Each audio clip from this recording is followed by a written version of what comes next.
Thank you for joining us today. We are going to explore the topic of occupation. It is kind of a broad topic, and while maybe many of the records that we'll discuss, they might already be pretty familiar to you, but we'll delve into historical context and how that shapes occupations and how a closer analysis of some of these commonly used records can reveal some fresh insights. So, why is it important to research occupations? Researching these matters simply because just knowing an ancestor's job, their livelihood, it reveals a lot about their life.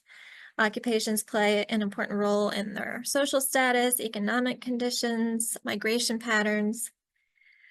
So, first, I wanted to mention a couple of books that might be helpful. First is A Dictionary of Old Trades, Titles, and Occupations by Colin Waters. And then in the middle is a Dictionary of Occupational Titles that was published in 1939 by the Department of Labor. And then the third one on the right is a Dictionary of Old Trade and Occupations by Andrew and Sandra Twining. So, all of those are helpful sources to refer to. And so we all know the common occupations: farmer, doctor, lawyer, minister, but there's a whole lot more out there. And in your research, you might come across some interesting occupation names that aren't automatically recognizable. And so that's where those occupational dictionaries can be helpful. So these are a few interesting ones that I found that I wanted to mention. First is an ale taster. So this is noted as a manorial official who tested the quality of ale and beer sold within a manor. And so this person was responsible for making sure these were sold to the proper weights and measures. And a bird stuffer was someone who specialized in the art or process of preparing and mounting birds, so basically a taxidermist. Bosler was a Southern English term for a sheriff's officer. An oarman was a Scottish term for an odd job man, especially on a farm. A kidder was a maker of wooden tubs and buckets. And the last one is a tea taster, one who tasted tea in an establishment. So that's just a little sampling of some of the interesting jobs or old trades that you might spot along your research journey, but there are many, many more. So diving into a bit of some of the influencing factors, first looking at social status and class, determining what kind of work they did is going to be a good indicator of this, whether it was a white collar or blue collar job. So jobs held by ancestors can also reveal the economic conditions of the time, and that'll help contextualize their life choices, challenges that they may have faced, as well as the opportunities that they had too. The third factor is migration patterns. So many families moved in search of better job opportunities, and these opportunities can explain why they would have moved for a city, maybe for industrial work, or a rural area if they were in farming, for example. So we'll start with a little bit of historical background and talk about some of the most common occupations by era in the United States. So first, the colonial era, and then the American Revolution. So farming is going to be a common thread through each of these periods of time, and that's been a cornerstone of human civilization for thousands of years and plays a critical role in the development and the sustainability of societies. There were artisans and craftsmen, merchants and traders, indentured servitude. These were all common things during the colonial era.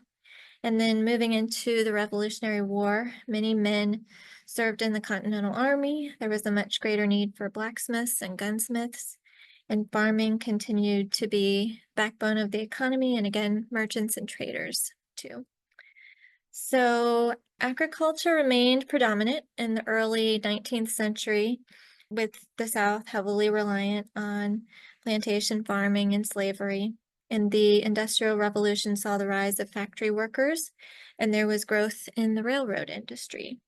The Civil War also saw large numbers of men enlist in the Confederate and Union armies, and there was an increased need for nurses and other medical personnel. In the late 19th century, industrialization led to a boom in factory workers, and There was continued expansion of railroads.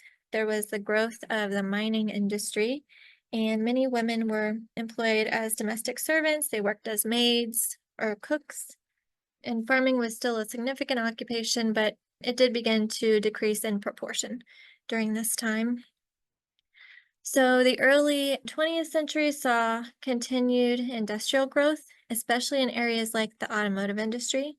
And there was a rise in office jobs as well, with the growth of various types of businesses, and public education also expanded during this time. So there was a greater need for teachers, and large numbers served in the military during both world wars.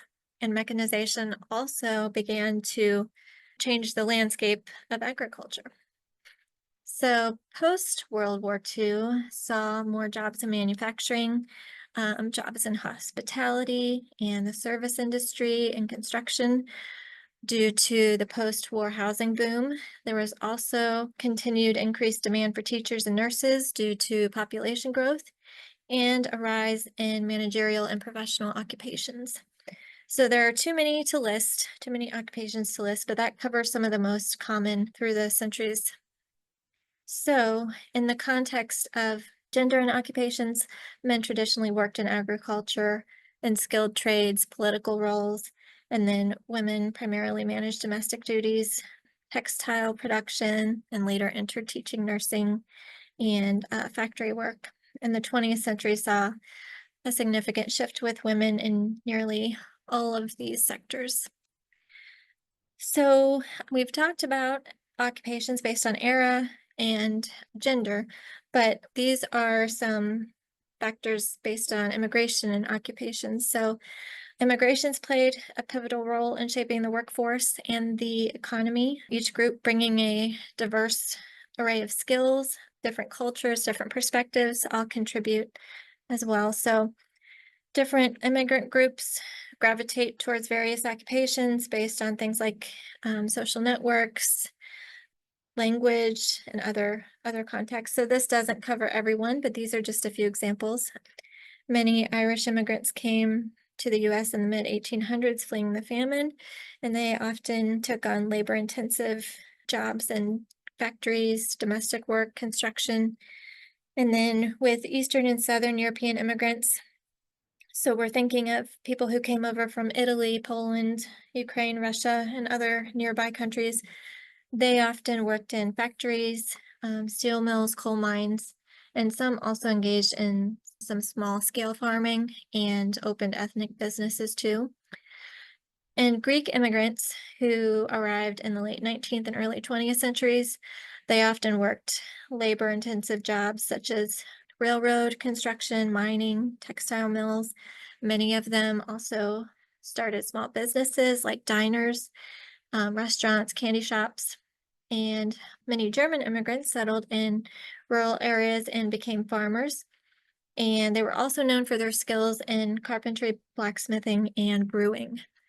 Many German immigrants started breweries, settled in Midwestern cities like Cincinnati, Milwaukee, and St. Louis, and those all became major beer producing hubs.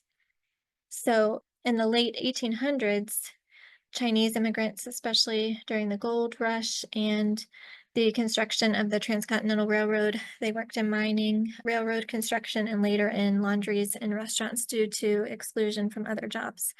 So when you're researching your immigrant ancestors, kind of keep in mind where they came from, what kind of work they did there, and that can influence what they did when they came over here and where they decided to settle. Early on, especially, not everybody could afford passage to the New World, which brings us to indentured servitude. And that was a labor system that was widely used in early America during the 17th and 18th centuries. And so that involved individuals agreeing to work for a certain number of years in exchange for passage to the New World, food, shelter, and sometimes they would get a small monetary reward or they would get some land after completing their term. So these contracts usually lasted about 4 to 7 years, and they were legally binding with very severe penalties for those who attempted to break them. And many indentured servants were poor Europeans, and they were seeking new opportunities. There were also others who were debtors, criminals, or orphans that were coerced or sentenced into servitude. So some individuals were even victims of kidnapping, or things like that. But servants worked in a variety of roles, from laboring on tobacco or sugar plantations to performing domestic tasks or more skilled trades. So work conditions varied, but they were often harsh. And again, upon completing their term, they were supposed to receive dues, which could include land, money, or goods, to help with establishing an independent life.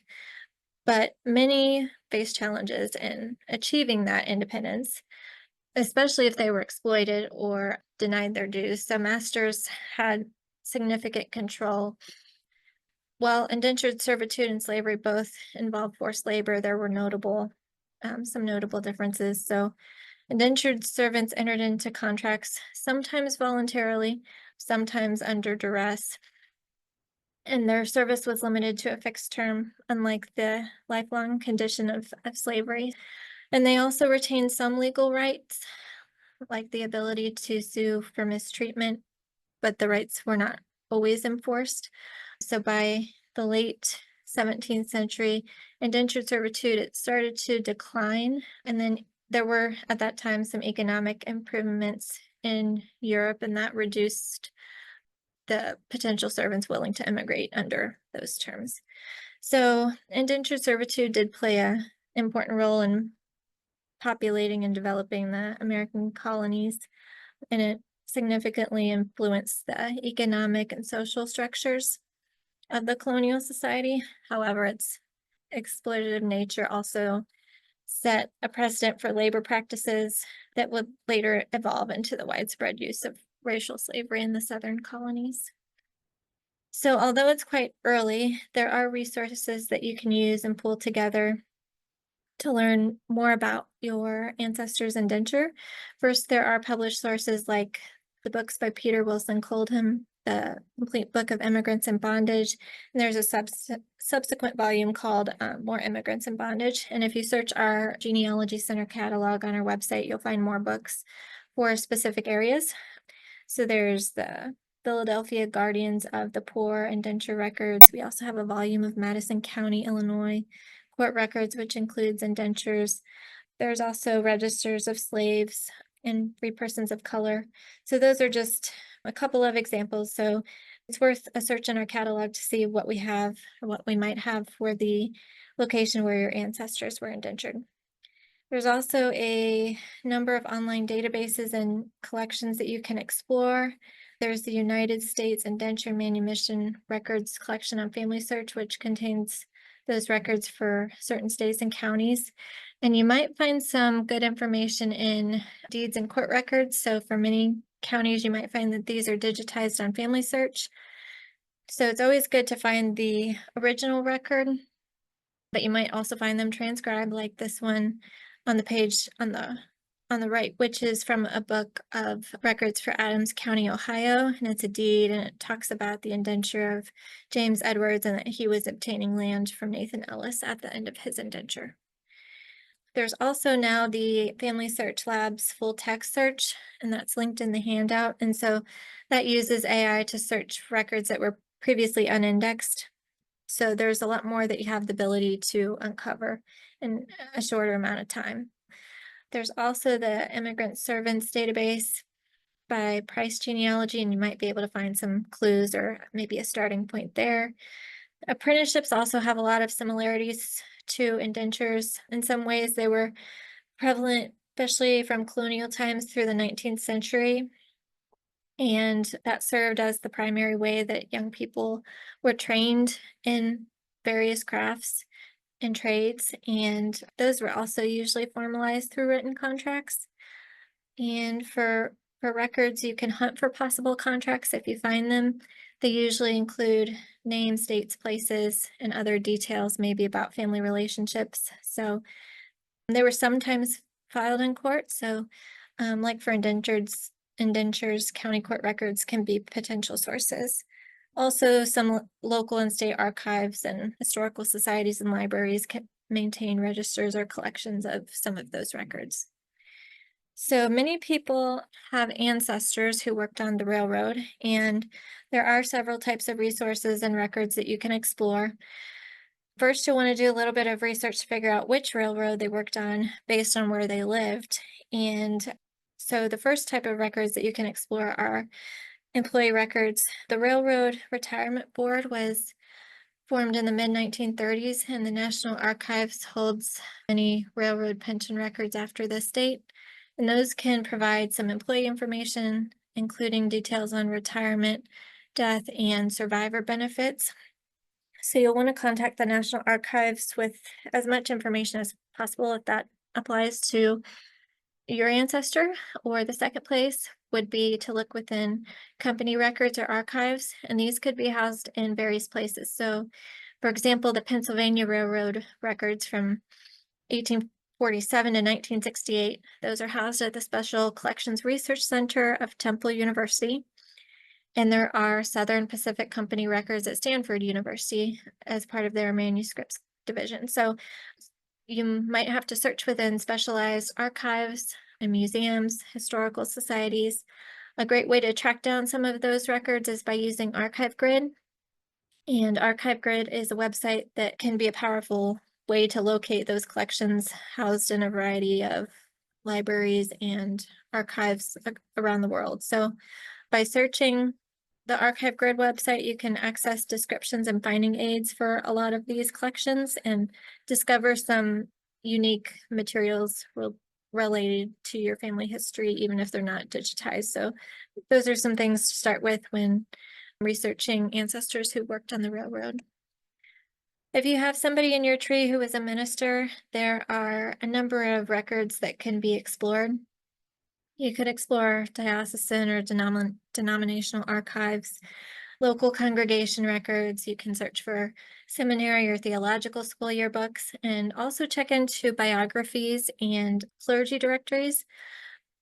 Biographies or histories of denominations can be a great help. So, for example, there's a publication called A History of Kentucky Baptists from 1769 to 1885, and that publication contains hundreds of really detailed biographical sketches. There's a history of the founding of Methodist churches in Transylvania County, North Carolina. So those are just two of lots of publications available for various states and different areas that you can look into that might offer potential insights into the occupation of your ancestor if they worked as a minister. So you could keep an eye out for those and search for histories of churches and the denominations in the area where they lived or ministered, and newspapers or other religious publications are also helpful. Don't forget to check Family Search, both for records of specific congregations and for other collections like the one at the right. So that's a Methodist Minister's Card Index for all Ohio conferences 1797 to 1981. So the example at the right is for a guy named John E. Akins, and it lists all of the areas where he ministered over his career. So now we'll look at city directories. City directories in the United States began appearing in the late 18th century. There were some early examples published in major cities like New York and Philadelphia and Boston during the 1780s and 90s. And then by the 19th century, these were widely used as cities expanded and residents and businesses were looking for listings and seeking listings for communication and commerce and things like that. City directories, business directories, and trade publications, they're all helpful for discovering more about your ancestors' occupations. And they'll typically list individuals by name, address, and their job. So tracking these entries over time can reveal changes in your ancestors' career and hint at socioeconomic shifts. In addition to personal listings, they often include business addresses, so that can show where your ancestor worked or identify a business that they owned, sometimes along with a brief description. And by reviewing nearby entries, you can also gain insight into the kinds of businesses or services, things that were readily available to your ancestor in their neighborhood to help paint a fuller picture of their daily environment. In following businesses and these occupations across multiple years, you can also reveal trends in local industries and placing your ancestors' work again in the context of the town or the city's development. So this is a screenshot here of an 1878 Cincinnati City Directory, shows the Minton family. So Henry J. is listed there as a cabinet maker. He's at the top with his address at 10 13th Street. His daughter Katie is a milliner, so she's a maker or seller of women's hats. And his sons Charles and Edward are listed as body makers, so craftsmen who built the main structural portions of carriages. And Charles and Edward, it lists them as boarding at 10 13th Street. So that indicates that they rented rooms there. So that doesn't quite make sense here, because in this case, I know that Katie, Charles, and Edward were all Henry's children. So we can see that they all lived there regardless whether they boarded or they rented or whatever it was. So, but directories often have some of those common abbreviations listed near the beginning. So that's a good place to look if you're not sure about a certain term. And then because some of the old occupations aren't common today, like a milliner, a occupational dictionary or a quick search can help to clarify some of those terms. So you can find many of the city directories within Ancestry, Family Search, or MyHeritage. Here at the Genealogy Center, we also have a large collection of Polk and other directories, so be sure to search our catalog as well and search the local library where your ancestors lived. Many have begun to digitize their own city directory collections, or you can look at regional or state archives. And then if you're not sure where to look, you can always try searching WorldCat to find a repository near you that might hold those items. So censuses are some of the first and maybe most obvious places to look for clues related to somebody's job. And the first one here is from 1880, and Joseph Browner is listed as a hostler. And if you look that up in that Department of Labor Occupation Dictionary, it could be a couple of things. It says sea stable man or boiler cleaner. And then in the census below is his entry in 1900, and this time he's listed as a stable boss. So that clarifies his occupation. So you can always check in multiple census entries so you get a fuller picture of their career and various terms that might have been used. These are some snippets from a 1900 census for Carson Woodfin, and this was in North Carolina, and we can see that he was listed as a farmer. And sometimes farmer and laborer are two of the trickiest labels because they don't tell you much about what they farmed or what kind of labor they did. So a lot of times newspapers can come in handy for learning more about those things. So sometimes you'll find direct information about your ancestor, and that could come in the form of things like workplace accidents or legal cases or achievements. So any number of things. And then if you don't find information directly on your ancestor, newspapers can still be helpful. So you could look at help wanted sections that might offer descriptions of some job opportunities. You could look for positions similar to what your ancestor did, and that might offer more context. You might also look for industry news to see what kind of things that people were dealing with in general at that time as part of their jobs. Obituaries can also be helpful because they'll offer tidbits on the person's career many times. So newspapers.com and Newspaper Archive are great resources. Both of them are available here. There's also the Library of Congress's Chronicling America, which gives you free access to many digitized papers. Fulton History is a good one, and its search features can be a bit tricky to use, but there are lots of great things that you can find there, especially with East Coast states and New York. And then checking the library or archives where they lived is always a good idea, because there might be some newspapers only available there, newspaper databases, or they might be on microfilm and not digitized yet. So We know from his 1900 census and other censuses that I located that Carson was a farmer in Mills River, North Carolina, but these articles give us a lot more context related to his work. So all of these articles I located on fultonhistory.com, and the article on the left provides a good illustration of his work, saying C.F. Woodfin has caused a great deal of folks to take notice of his early harvesting of over 700 bushels of rye and wheat. And then it goes on to talk about his new McCormick Deering outfit that was used to cut down on the work. The article on the right from a couple of years later tells us that the family purchased a peach farm in South Carolina and they planned to move. And then another one at the bottom tells us he lost his cow. So even if there aren't any articles directly related to your ancestor, some tidbits like these can offer context about what others were doing and might give you some clues about what they farmed or the machinery that they used and things like that. And in addition to newspapers, you can also use sources like diaries or letters or other family documents that you might have access to. This is just an example.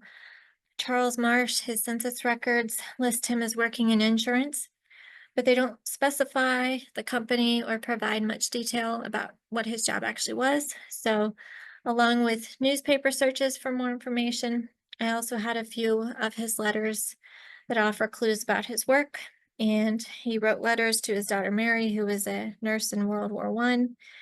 And he often wrote on business stationery or memos. And so this letter, which was from November 1919, has a couple of hints. At the top, it says Metropolitan Life Insurance Company with industrial department beneath it. So with a little bit of research, found that this department focused on selling industrial insurance, which was common in the late 19th and early 20th centuries.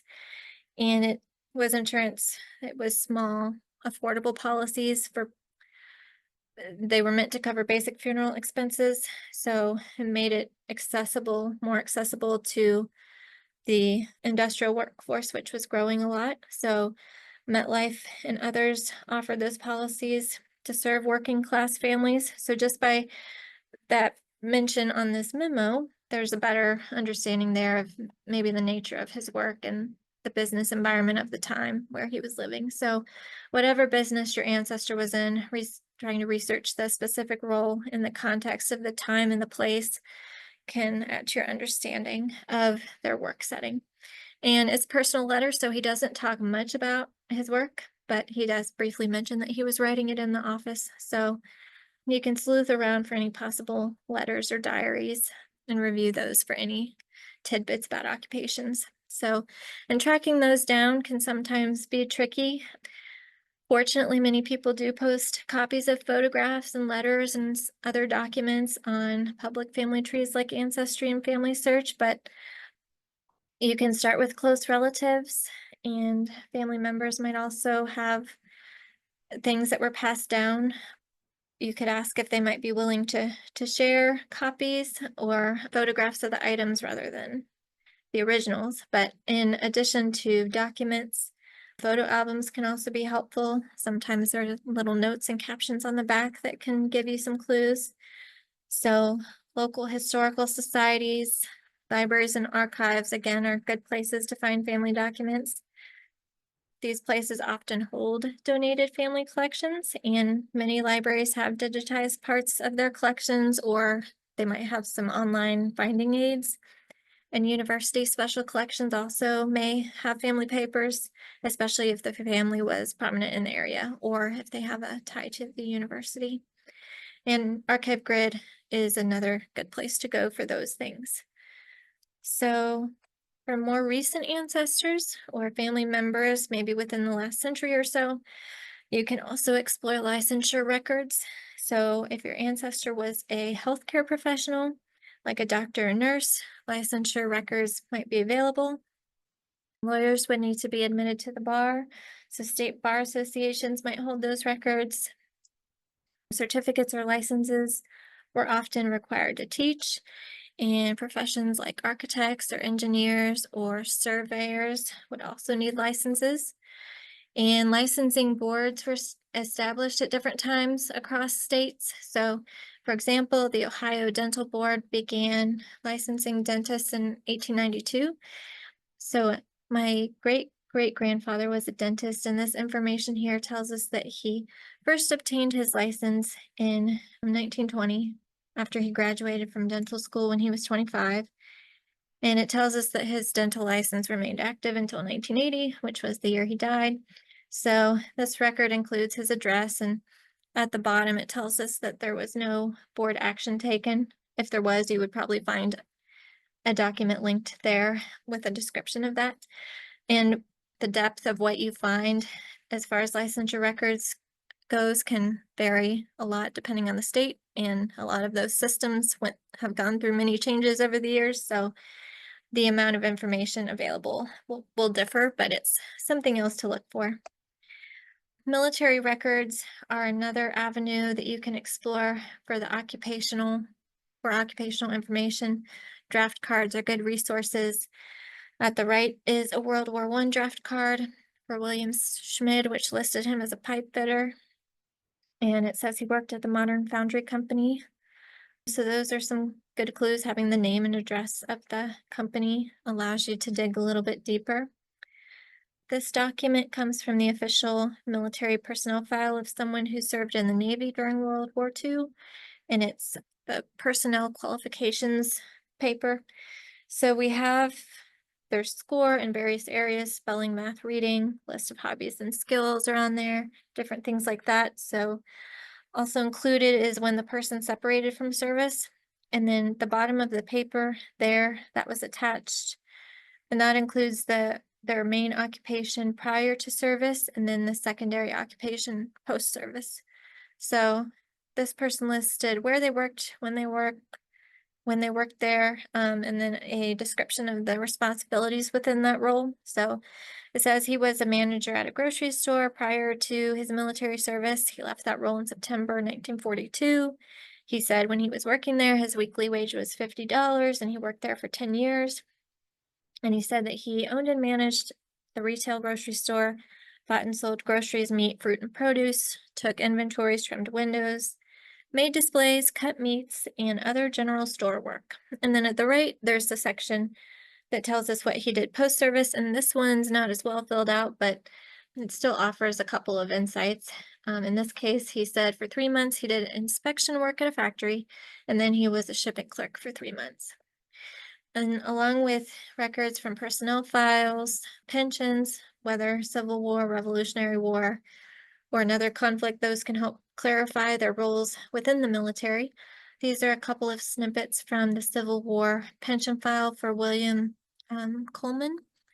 And so it says he served in Company K, 9th Kentucky Infantry. And the middle document shows that he was promoted to sergeant on April 17th, 1862. And then the document on the far right is from January 24th, 1885. So it gives us his enlistment details. He enlisted in 1861 in Allen County, Kentucky. And then it says he served for a term of 3 years or the duration of the war. He was mustered into service as a private in 1861. It also tells us about promotion and discharge, and then there he's listed as a corporal, and then discharged 1862 on a surgeon's certificate of disability. So draft cards and personnel files and pensions are all great resources for learning about their work in and out of the military. And these resources can be found in various places. So World War I and II draft cards can be found on Ancestry and Family Search. Revolutionary War pensions and some Civil War records can be found on Fold 3. So those are good places to look. Occupation details can also be found within naturalization records, passenger lists, and passport applications. So these can sometimes kind of trace the progression of your ancestors' career from their arrival in the U.S. through to naturalization and passport application, if those are applicable. And it can also give you a hint of what kind of work they did when they came over, or what they did in the old country. So this is a passport application from 1919 for Francis Townsend. And he worked as a patent attorney. And on the passport application, he noted that he was an inventor. And this one, sorry, my slides are mixed up here. This guy was an inventor, and he was headed to Guatemala and Honduras and El Salvador to investigate the production of vegetable oil. So that's one of the examples of occupations or occupation related information that you might find. And this is a declaration of intention and a petition for naturalization, and they also contain occupation information. So the declaration on the left indicates that this person was a coal miner. Form on the right indicates that a couple of organizations that he was a member of, he said the Ukrainian National Association, which was an organization for miners and their families that offered life insurance. And then he was also a member of the United Mine Workers of America. So occupation-related organizations can also offer you some clues as well. And so we'll end by talking a little bit about researching female occupations of female ancestors. So with more recent censuses, you might get lucky, like this one at the top. For Mary Kruger in 1920, she said she was working at a card company. And based on where she lived in Cincinnati, I can make the deduction that she worked for the bicycle playing card company, which was in her neighborhood. And then on this index information, also from the 1920 census, Margaret Bronner's working as a saleswoman, and the industry is listed as retail hardware. So you might also find tidbits in city directories and newspaper articles, but a lot of times that might not be the case. So it can be challenging researching the occupations of women in your tree and the informal nature of their roles historically. So when you're researching, you might want to look at things in a broader context of where they lived, when they lived, the makeup of their family. So censuses often listed women as homemakers or housekeepers, but the roles were unique in each family.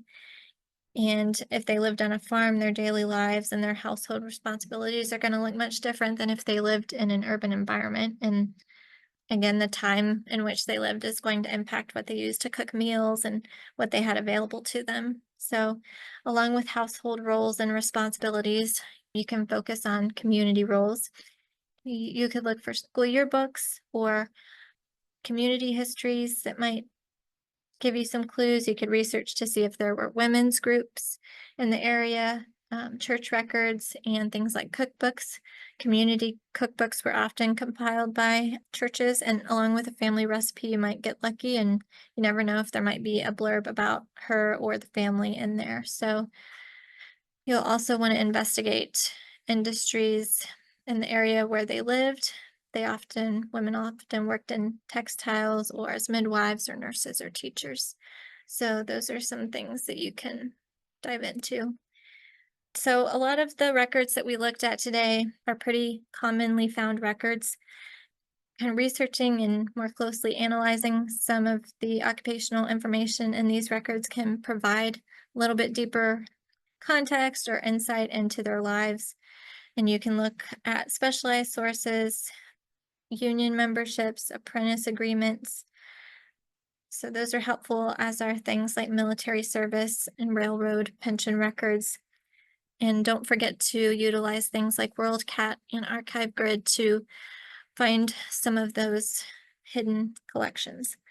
So historical and economic context, including societal changes and industry trends, and all of those things influenced migration, family dynamics. So by looking at occupations through those lenses, we can add a little bit more depth to go deeper than just the job title and find more about what their role actually encompassed. So that brings us to the end. So I hope this helps a little bit with continuing exploring some of your ancestors' work lives and So these are the places you can find us, but I'm happy to try to answer questions if there are any. Thank you, Kate. That was wonderful. I know I learned a few things. So, watching the chat and the questions, I think a lot of people learned some new stuff. So, thank you, Kate. Thank you. The first few questions are about railroads. I saw them pop in right away. So, let's go ahead and start there. My grandfather was a railroad man before the Railroad Retirement Board existed. Are there other sources to research? I saw a couple things in the chat come by, but I didn't know if you had any suggestions. The main thing that I would say is to investigate what's available by using Archive Grid. In searching that, I found a lot of different collections for various railroads kind of scattered in different archives and universities. So it's hard to pinpoint where those records are, if they're out there, but that's a good place to start. Did the railroads during the 1800s make contracts with immigrants while they were still in Europe? My grandfather came from Denmark in 1896, traveled from New York to Clifton, Illinois, and worked for the railroad locally. Lots of Danish immigrants were also in that area and worked on farms and also helped to build the railroad west.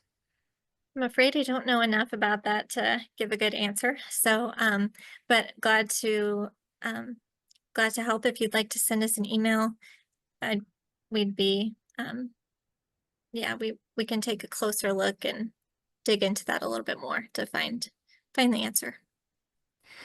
Someone's interested in finding employee records for the Big Four Railroad, which operated in Ohio, Indiana during the late 1800s. So along with looking at Archive Grid and WorldCat, you could look to see if there are any railroad museums or historical societies. I'm not sure for that specific railroad what is available, but those are the things that I would try. Oh, this is interesting. My ancestor was from Germany and was a fresco painter. He initially immigrated to Charleston, South Carolina, then to Nashville, Tennessee. He's listed in Nashville, Tennessee business phone book as a fresco painter, but I didn't find him in Charleston. Would there be another occupation he would have used for his business? I've not found him in the census records either in South Carolina. Were there artist organizations that immigrants might join or other resources for artistic ancestors?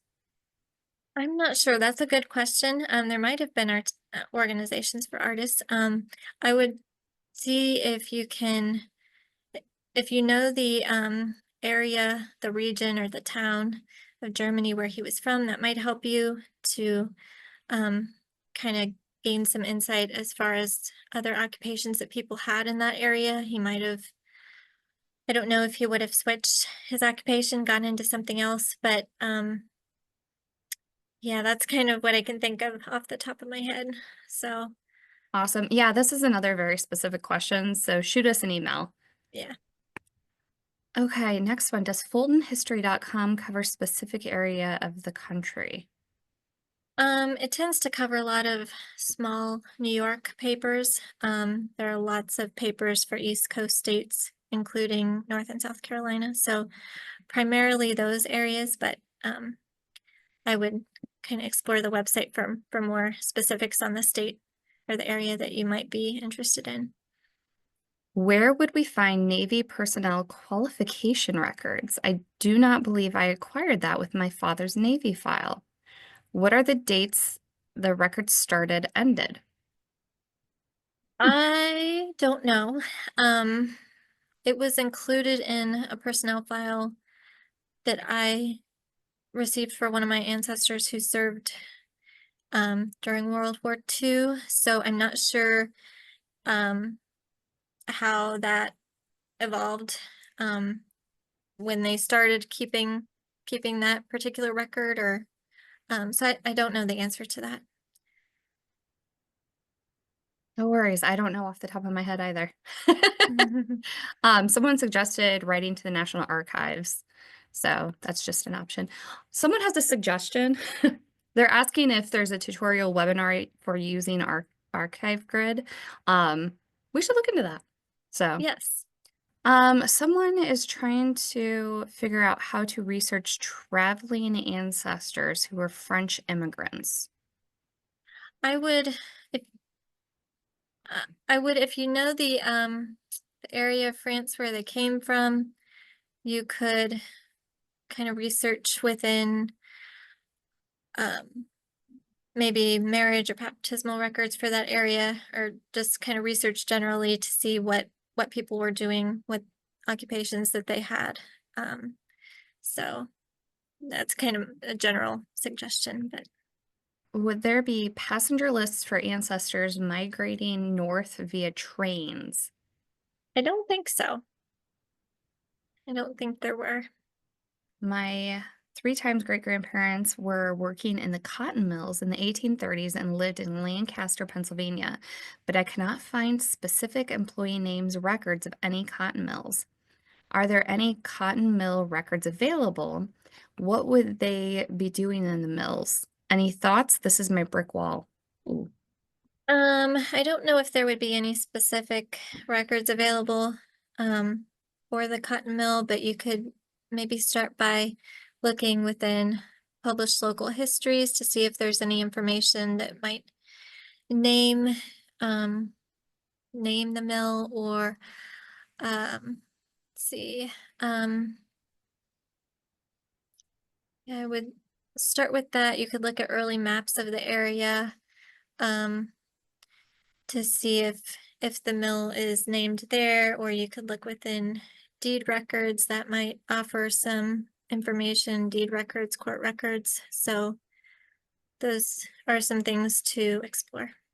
Someone hopped in the Q&A to give us some information on frescoes. They said that they're usually architectural, so maybe painters or decorators. So thank you for that. Okay. Oh, one more. Where can we find records of unions that were absorbed by other unions? For example, the International Tailors Union.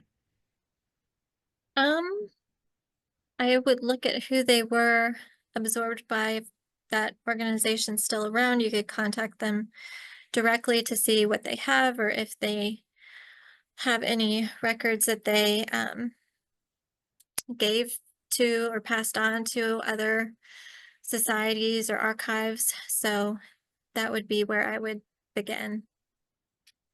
Perfect. Thank you. Well, we flew through those questions, and so we've reached the end of a program that was very well received by everybody in the chat. So thank you, Kate. That was wonderful. Thank you. Have a wonderful rest of your day and wonderful rest of your week. Bye, everybody.